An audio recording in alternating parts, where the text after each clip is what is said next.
बिस्मिल्लाहिर्रहमानिर्रहीम। अस्सलामु अलैकुम वरहमतुल्लाहि वबरकातुहू।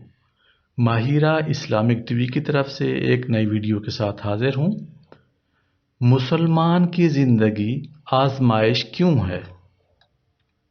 हज़रत अबू हुरैरा रज़ियल्लाहु अन्हु रिवायत करते हैं कि हमारे प्यारे आका मुहम्मदुर रसूलुल्लाह सल्लल्लाहु अलैहि वसल्लम ने इरशाद फरमाया, मोमिन की मिसाल खेती की मानद है कि हवा उसे हमेशा झुकाती रहती है, कभी दाएं कभी बाएं, और मोमिन हमेशा आजमाइश में रहता है।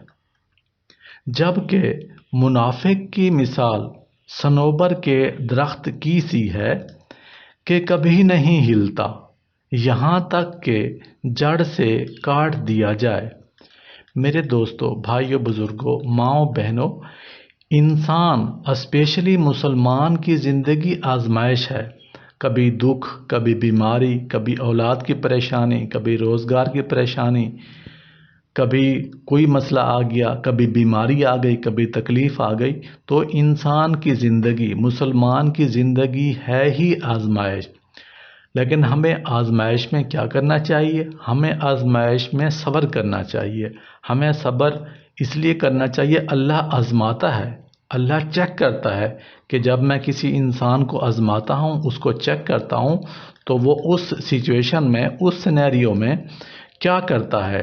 जब अल्लाह पाक किसी इंसान को आजमाता है तो उस वक्त हमें अल्लाह का शुक्र अदा करना चाहिए, सब्र करना चाहिए। उस इम्तिहान में जो लोग कामयाब हो गए उनका अजर भी बहुत बड़ा है। अल्लाह पाक उनको आजमाइश में जब आजमा लेते हैं, जब वो उस आजमाइश में कामयाब हो जाते हैं तो अल्लाह पाक उनको उस चीज़ का अजर भी ज़्यादा देता है।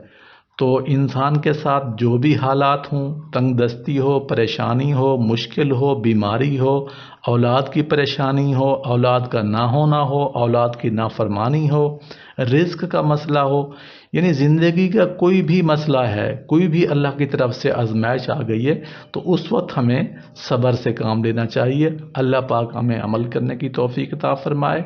आमीन या रब्बल आलमीन। अस्सलामु अलैकुम वरहमतुल्लाहि वबरकातुहू।